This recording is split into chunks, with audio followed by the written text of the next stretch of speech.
บัดนี้เป็นครั้งที่64ตรงกับวันที่11มกราคมพุทธศักราช2569ข้าพเจ้าเยลดาการเพ็งขอเปล่งวาจาสัตยายพุทธมนต์ถวายเป็นพุทธบูชาธรรมบูชาสังฆบูชาและเป็นอาจาริยบูชาในองค์พระความปฏิเถรเจ้าองค์หลวงปู่สำเร็จลุงหลวงปู่บุญเดชหลวงปู่ศิลาตลอดทั้งครูบาอาจารย์ผู้เป็นเจ้าของวิชาจินดามณีขอเทพเทวดาเจ้าทั้งหลายโปรดจงมาอนุโมทนาในการสวดสัตยายของข้าพเจ้านี้ขออนุภาพคุณพระรัตนตรัยครูบาอาจารย์และเทพเทวดาทั้งหลายโปรดจงบันดาลให้จิตของข้าพเจ้าเป็นสมาธิอันควรแก่การสวดสัตยายมนต์ต่อไปบทสวดชุมนุมเทวดาสัมมันตาจักรวาเรสุอัปราคชันตุเทวตา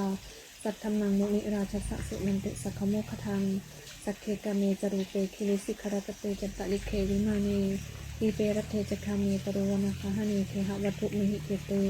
ภูมิมาจยันตุเทวาชลทะลวิสเมยคะคันทัพนาคาวิทันตาสันติเกยังมุนิวระวจนังสาธเวมีสุนันตุธรรมสวนกาโลอายัมปทันตาธรรมสวนกาโลอายัมปทันตาธรรมสวนกาโลอายัมปทันตาบทสวดนมัสการสิทธิคาถานะโมตัสสะภะคะวะโตอะระหะโตสัมมาสัมพุทธัสสะนะโมตัสสะภะคะวะโตอะระหะโตสัมมาสัมพุทธัสสะนะโมตัสสะภะคะวะโตอะระหะโตสัมมาสัมพุทธัสสะบทสวดสัจจกิริยาคาถานาทิเมสรณังอัญญังพุทโธเมสรณังวรังเอเตนะสัจจวัชเชนะสัจจเมโหตุสัพพทานาทิเมสรณังอัญญังธัมโมเมสรณังวรังเอเตนะสัจจวัชเชนะสัจจเมโหตุสัพพทานาทิเมสรณังอัญญังสังโฆเมสรณังวรังเอเตนะสัจจวัชเชนะสัจจเมโหตุสัพพทาบทสวดมหากรุณิโกนาโถทิอาธิกาคาถามหากรุณิโกนาโถอัฏฐายสัพพปานินังโอเรตวาปรมีสภาปโตสัมโพธิมุตตมังเอเตนะสัจจวัชเชนะมาหุนตุสัพพปัทวามหาการุณิโกนาโถหิตายะสัพพปานินังอุเรตวาปรมิสัพพปโตสัมโพธิมุตตมังเอเตนะสัจจวัชเชนะมาหุนตุสัพพปัทวามหาการุณิโกนาโถสุขายะสัพพปานินังโอเรตวาปรมิสัพพปโตสัมโพธิมุตตมังเอเตนะสัจจวัชเชนะมาหุนตุสัพพปัทวาบทสวดมหาสมัยสูตรเอวันเมสิตังเอกันสัมมายังภควาสเกสุอิหรติกปิลาวัฏสมิงมหาวณีมหาตาภิกขุสังเกนะสติงปัจจมัตเตหิภิกขุสเตหิสัพเพเหวะอรหันเตหิทัสสหิจโลกธาเตหิเทวตาเยตุเยนะสันนิปติตาหังติภัสมันตังทัสนายาภิกขุสังฆัจจะอาตโกจตุนังสุภาวาสกายิกานังเทวานังเอตทังโหสิอายังโขภควาสเกสุอิหรติกปิลาวัฏสมิงมหาวณีมหาตาภิกขุสังเกนะสติงปัจจมัตเตหิภิกขุสเตหิสัพเพเหวะอรหันเตหิทัสสหิจโลกธาเตหิเทวตาเยปุเยนะสันนิปติตาโหติภควันตังทัสนายาภิกขุสังฆัจจะยานุนัมมัญญันติเยนะภควาเตมิปสังกเมยมะอุปสังกมิตวาภควโตสันติเกปัญเจกคาถาภาเสยมาติอาตปุตตาเทวตาเสยทัสสินามะพลวาปริโสสมิชิตังวาพาหังปัสสาลยปัสสาลิตังวาพาหังสมิเชยะเอวะเมวะสิกขาวาเสสุเทเวสุอันตรหิตาภควโตปุระโตปตุกหังสุอาตปุตตาเทวตาภควันตังอภิวาเทตวะเอกมันตังอทังสุเอกมันตังทิตาโขเอกาเทวตาภควโตสันติเกอิมังคาทังอภาสิมหาสมโยปวนะสมิงเทวกายสมาคตาอาคัตัมหะอิมังธรรมะสมยังทัตติตาเยวะอัปปราชิตสังคันติอัตโกอัปปราเทวตาภควโตสันติเกอิมังคาทังอภาสิตัตระภิกขโวสมาดหังสุจิตตังอัตโนอชุกะมังคังสุสารเทวะเนตานิคาเหตวะอิทะริยานิลักขันติปันทิตาติอัตโกอัปปราเทวตาภควโตสันติเกอิมังคาทังอภาสิเจตวะคีลังเจตวะปริคังอินทคีลังโอหัสมะเมชาเตจนันติสุภาวิมลาจักขุมตาสุทันตาสุโสนาคาติอัตโกอัปปราเทวตาภควโตสันติเกอิมังคาทังอภาสิเยเกจิพุทธังสรณังคตาเสนะเตขมิสันติอปายภูมิงปหายะมนุสังเทหังเทวกายังปาลิปุเรสันติติอัตโสภควาภิกขุอนันเตจิเยตุเยนะภิกขุเรทัสสุโลกธาเตสุเทวตาสันนิปติตาโหติตถาคตังทัสนายาภิกขุสังฆัจจะเยปิเตภิกขเวอหิสังอติตัมมัทธังอรหันโตสัมมาสัมพุทธาเตสัมปิภควันตานังเอตปรมายวะเทวตาสันนิปติตาอหิสังเสยทัปปิมหังเอตระหิเยปิเตภิกขเวปวิสันติอนาคตัมมัทธังอรหันโตสัมมาสัมพุทธาเตสัมปิภควันตานังเอตปรมายวะเทวตาสันนิปติตาปวิสันติเสยทัปปิมหังเอตระหิอจิคิสัมมิภิกขเวเทวกายานังนามานิกิตยิสัมมิภิกขเวเทวกายานังนามานิเทติสัมมิภิกขเวเทวกายานังนามานิ ท ตังสุนาถาสาภกามุนาสิกโรรภาสสามิติเอวะปะเตติโกเตติโกภะคะวะโตปัจจสุขุมภควาเอตทะโวจะสิโลกมนุษย์กัสสามิยทัพพุมาตถสิตาวิหิตาคิริขัตตังปหิตตาสมาหิตาจตุสิหาวัสสนิหะมหังสาภิสัมพุโนโอทาตมนุสาสุทาวิปัสสนมินามิลาวิโยปัญจสเตยตวาวานิสติลวัฏเวตตุอามันตยิสัทธาสาวเกสัสนิเตเทวกายาภิกันตาเตวิชานาทภิกขโวเตจะอัตตปมัคครุงสุตวาพุทธสัสสนังเตสัมปตุโรหญาณังอมนุสานาทัสนังอเปเกสกัมมัทถุงสหัสสังอัฏฐสัตติสตังเอเกสหัสสานังอมนุสังอมัทสุงอเปเกนันตมัทถุงทิสาสภาพุทธาอหุงตันจัสพังอภิญญายะวาวคิตวานาจักขุนาตตุอามันตยิสัทธาสาวเกสัสเนเตเทวกายาภิกันตาเตวิชานาทภิกขโวเยโวหันคิตยิสามิทิราหิอนุสุขโสสัตตสหัสสาวายะขาภุมากปิลวัฏวะอิทิมันโตสุติมันโตวันนะมันโตเยสัสสิโนโมทัมมานะอภิกขมังภิกขุนังสัมมิติมนังสัสหัสสาหิมวัตตายะขานันตวันิโนอิทิมันโตสุติมันโตวันนะมันโตเยสัสสิโนโมทัมมานะอภิกขมังภิกขุนังสัมมิติมนังสัทธาคิราติสหัสสายะขานันตวันิโนอิทิมันโตสุติมันโตวันนะมันโตเยสัสสิโนโมทัมมานะอภิกขมังภิกขุนังสัมมิติมนังอิเจเตโสรสัทธาสายะขานันตวันิโนอิทิมันโตสุติมันโตวันนะมันโตเยสัสสิโนโมทัมมานะอภิกขมังภิกขุนังสัมมิติมนังเวสามิตาปัญจสตายะขานันตวันิโนอิทิมันโตสุติมันโตวันนะมันโตเยสัสสิโนโมทัมมานะอภิกขมังภิกขุนังสัมมิติมนังกุภิรุราชกิโกเวปุลสัตยิมิสนังวิโยนังสตสหัสสังยะขานังปยุนิปาสติกุภิรุราชกิโกโสปะคัสสมิติมนังปุริมันจัตถิสังราชาทัตตะโตปัสสสติคันธปานังอธิปติมหาราชายะสัสสิโสอุตตปิตัสสะภะโวนะนามามาพลาอิทิมันโตสุติมันโตนะมันโตเยสัสสิโนโมทัมมานะอภิกขมังภิกขุนังสัมมิติมนังทักขินันจัตถิสังราชาวิรุรังโหตปัสสสติกุมพันธานังอธิปติมหาราชายะสัสสิโสอุตตปิตัสสะภะโวนะนามามาพลา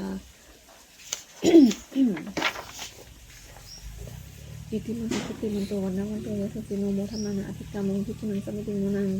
ปัจฉิมันจัตถิสังราชาวิรูปโกปัสสสตินาคานังอธิปติมหาราชายะสัสสิโสอุตตปิตัสสะภะโวนะนามามาพลาอิทิมันโตสุติมันโตนะมันโตเยสัสสิโนโมทัมมานะอภิกขมังภิกขุนังสัมมิติมนังอุตตังจัตถิสังราชากุเวโรตัปปัสสสติยะคานังอธิปติมหาราชายะสัสสิโสอุตตปิตัสสะภะโวนะนามามาพลาอิทิมันโตสุติมันโตนะมันโตเยสัสสิโนโมทัมมานะอภิกขมังภิกขุนังสัมมิติมนังปุริมัทิสังฆตระโถทักขิเนนะวิรุณหโกปัจฉิมินะวิรูปโขกุเวโรอุตรังทิสัง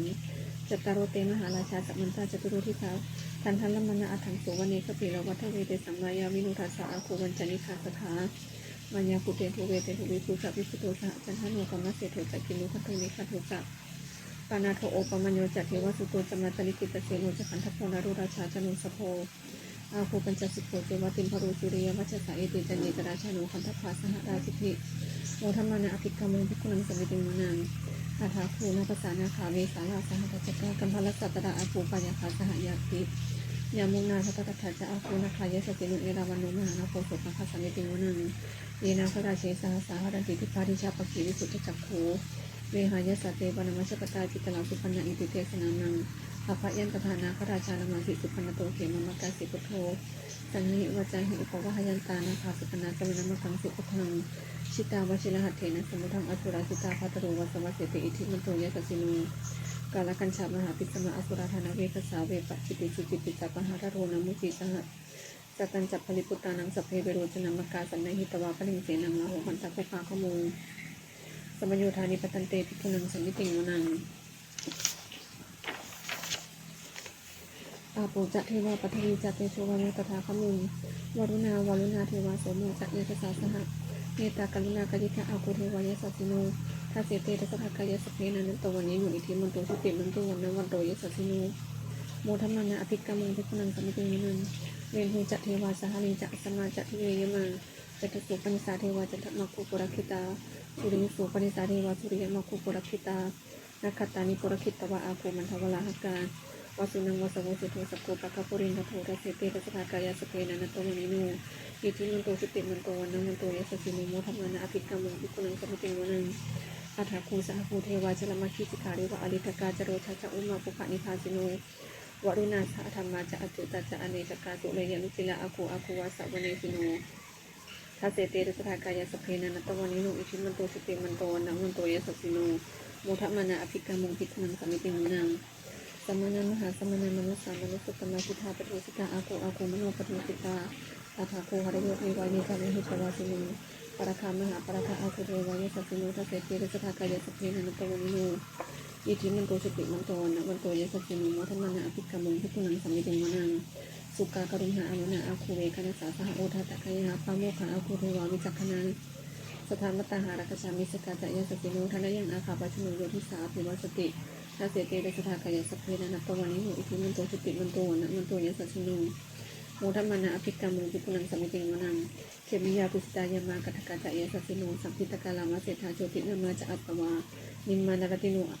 อาโคอัฏฐโคปริมุตาทัสเสเตระสถากายสเพนันตวันนิโนอิทิมันโตสติมันโตนะมันโตยสัสสิโนโมทัมมานะอภิกรรมภิกขุนังสมิติงวนังสัทเทเทวนิกายสเพนันตวันนิโนนามันนวเยนะอคันชุเนจเวสัจจิสาสหะปวุฒชาติมัคคีลังโอคติยมนาสวังดะเกโมคตลังนาคันจันธรรมอภิตาติตังสุธรรมประมโตจักขุตาอิทิมโตสหสันนึงกุมโรติโสจักสุปะคาสมิติงนึงสหัสประมาโลกานังมหาปรมาทิติคติอุปปันโนชิติมันโตปิสมากายโยยัสสิโสทาเสตอิสระอาโคปัญเจขังวัสวัติโนเตสัญจักมัชโตอาคาหาลิโตปริวานิโตเตจัสสเพอภิกันเตเจนเทเทเวสปรมาเกมาลาเสนะอภิกามิปัสสะกันหัสสะมัทิยังเอทะคันทะพันทะลาเกนะพันธมัทโวสัมมันตาปริวานิทะมาวมุปิทะโคตินังอิติตัตตะมหาเจโนกันหาเจนังอเปสหิปณินาตละมหาจัสสังกตวานเพระวังยะถะปาวสโกเมโคทานังยันโตสวิชุโกตถาโสปจุธาปฏิตังกุโทอัตยังวเสตังจัสสะพังอภิญญะวะวะคิตวานจักขุมาตโตอมันตยิสัทธะกะวะเกสัตเนระเตมาราเสนะอภิกันตาเตวิชานะทัพพิภโวเตจะอัตตปะมะกะโรสุปวาโพธิสัสสะสังนังมีตลาคิหิปะกามุงมีสังโฆมังปิอินทยุงสัพเพวิชิตสังฆามาพยาติตายาสสิโนโมทันติสาโพเตหิสาวกาเตชเนสุตาติบทสวดจุลชัยพระกรนะโมเมพุทธเตชะสารตนตยธรรมิกาเตชะปฏิทิภาษีเทวานารายะปรมิสุราชิกิพระมาจะอินทาจะจตุโลกาคัมภีรักกา สมุทาโพตุงคังคาจะสัพพัมมะชัยประสิทธิพวันตุเตชัยทรณีอุทธีนาทีชัยคัคคุลตุลานิสัยนิไรสายเจนะเมรุราชพลราชีชัยคัพพีระโสพีนาเกณฑนาคีปิศาจกุตกาลีชัยทุนิมิตาโรคีชัยสิงคีสุทธาธานมุขชาชัยบรุณมุขสัตราชัยจำปาทินาขตุลคันธกะชัยคัจคุณณตุรงสุประพุชงสีหพยาคาธิปาชัยบรุณมุขยาตาชิตะเสนารีปุณสุทธินารวีชัยสุขาชีวีชัยธรณีทะเลสถาสุชัยชัยธรณีสันติงสถาชัยมังกราธัญญาภวเคชัยบรุณยเคชัยรักเสสุรภุชเตชาชัยธรรมีนทคนาชัยราชาธิราชสัพชัยชัยปัตวิงสัพพังชัยอรหันตาปเจกพุทธสาวังชัยมเหสุโรหโรหรินเทวาชัยพรหมสุรโคชัยนาโควิรุณหโควิรูปโคจันทินารวินิโหจักเวนะเตโยจักขุเวโรวะนุโนปิจักอัคคิมาโยจปาจุโหคุมาโรหัตระทโกอันตารัสสะมหาเทวาสิทธิตาปัสสะอาทโยกิสิโยสาวกาสัพพาชัยรามโมตวันตุเตชัยธรรมโมจักสังโฆจักทัสสะปาโรจักชัยกังเอเตนะชัยเตเจนะชัยสุขีภวันตุเตเอเตนะพุทธเตเจนะโหตุเตชัยมังคลังชัยโยปิพุทธสัจสิริมโตอายังมารัสสัจจปาปิมโตปราชโยอุโคสยังโพธิมันเฮ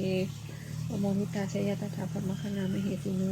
ชัยโยปิพุทธสัจสิริมโตอายังมารัสสัจจปาปิมโตปราชโยอุโคสยังโพธิมันเฮปโมทิตาชัยตถาอินทคณามเหสิโนชัยโยปิพุทธสัจสิริมโตอายังมารัสสัจจปาปิมโตปราชโยอุโคสยังโพธิมันเฮปโมทิตาชัยตถาเทวคณามเหสิโนชัยโยปิพุทธสัจสิริมโตอายังมารัสสัจจปาปิมโตปราชโยอุโคสยังโพธิมันเฮปโมทิตาชัยตถาสุปันนคณามเหสิโนชัยโยปิพุทธสัจสิริมโตอายังมารัสสัจจปาปิมโตปราชโยอุโคสยังโพธิมันเฮปโมทิตาชัยตถานาคณามเหสิโนชัยโยปิพุทธสัจสิริมโตอายังมารัสสัจจปาปิมโตปราชโยอุโคสยังโพธิมันเฮปโมทิตาชัยตถาสัพพมคณามเหสิโนชัยยันโตโพธิยามูเลสกยานังนันหิวัฒโนเอวังตวังวิชโยโหหิชัยสุชัยมังคะเลอปราชิตปลังเกสีเสปทวิปุคะเลอภิเสเกสัพพพุทธานังอัคคปโตปโมทติ สุนัขตังสุมังครังสุปปตังสุโหติตังสุขโนสุโมหโตจะสิริทังพรหมจาริสุปัฏฐกินังกายกัมมังวาจากัมมังปัฏฐกินังมโนกัมมังปณิทิเตปัฏฐกินานิกัตตวา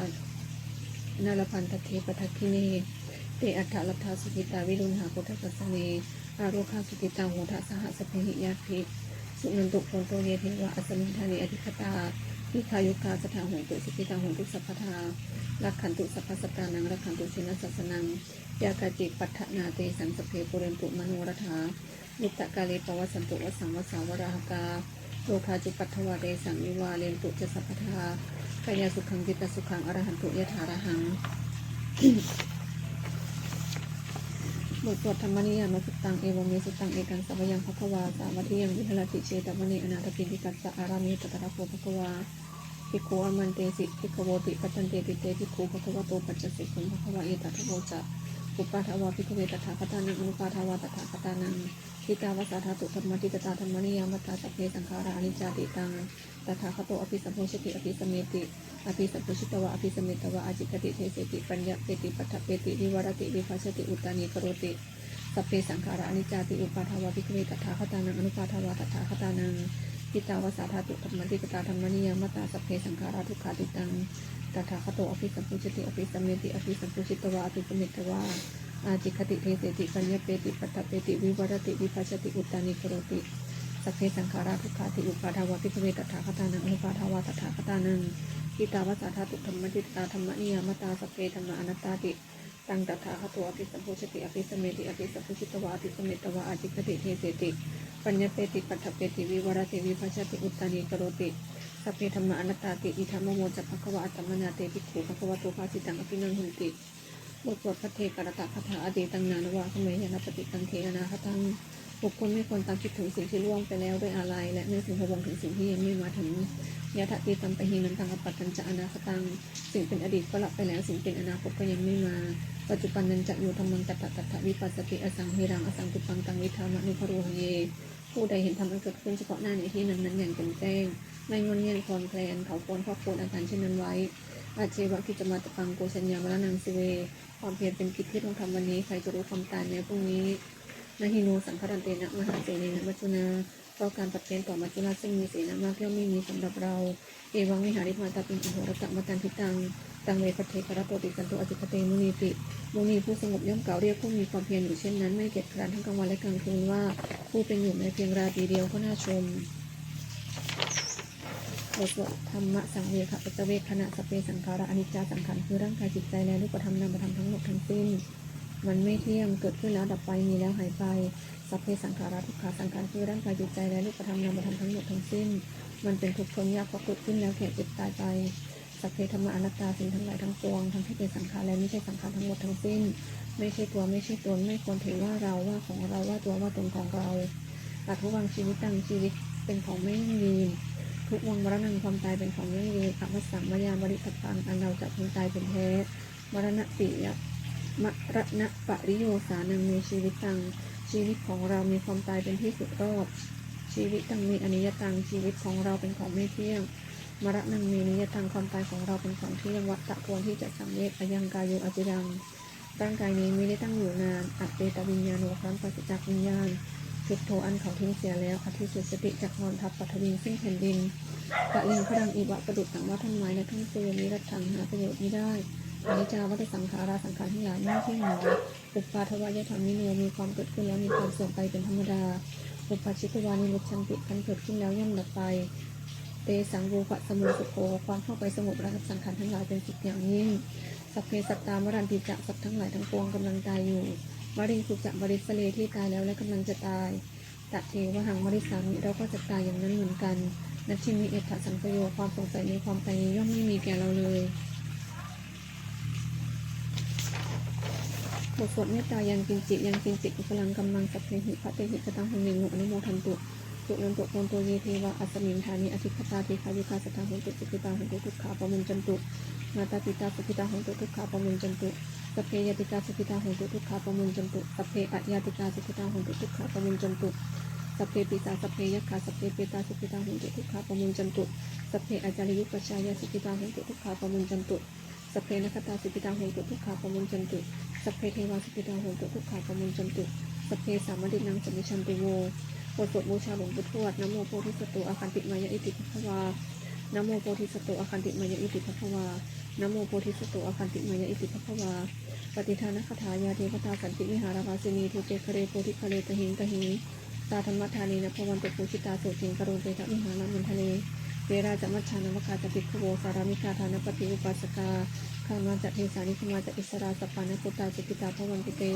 ชลาปิชาเยปิจะอันทสัมภวาสังเสทชาตาอัทโวปปาติกา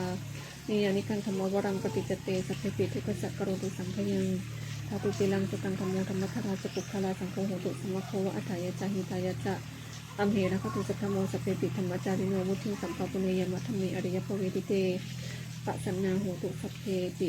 ปานิโนพุทธสัสเนสัมมาทารังปเวชันตุกาเลเทโวปวัสสตุมุทิภาวายสตานังสมิทังเมตุเมทนิง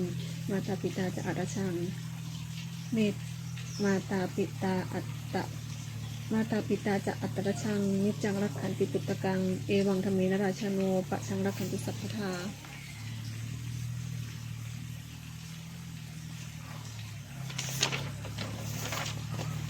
เทวตาอุโยชนะคาถาทุกขปัตตาจนิทุกขาพยปัตตาจนิพยาโสกปัตตาจนิโสกาวันตุสเพปิปานิโนเกตาวตาจะอมิหิสัมภตังบุญญสัมปทังสเพเทวานุโมทันตุสัพพสัมปติสิทธิยาทานังกทันตุสัทธายาสีลังลักขติสัพพทาภาวนาพิรตาโหตุขจันตุเทวตาคตาสุมิงคนคาถาโหตุสัพพังสมังกรังลักขันตุสัพพเทวตาสัพพพุทธานุภาเวนะเสติโหตุนิรันตรังโหตุสัพพังสมังกรังลักขันตุสัพพเทวตาสัพพธรรมานุภาเวนะเสติโหตุนิรันตรังโหตุสัพพังสมังกรังลักขันตุสัพพเทวตาสัพพสังฆานุภาเวนะเสติโหตุนิรันตรัง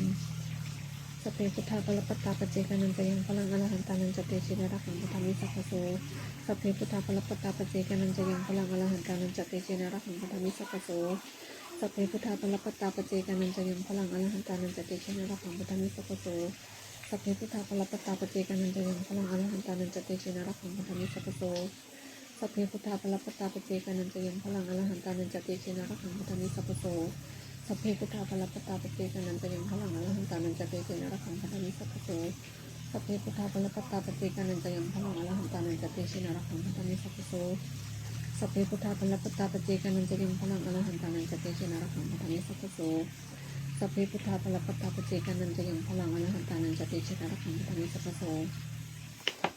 ด้วยอำนาจแห่งบุญกุศลที่ข้าพเจ้าได้สวดสัตยาพระพุทธมนต์นี้ข้าพเจ้าขอน้อมเกล้าอุทิศถวายเป็นพระราชกุศลแด่สมเด็จพระนางเจ้าสิริกิติ์พระบรมราชินีนาถพระบรมราชชนนีพันปีหลวงผู้เสด็จสู่สวรรคาลัย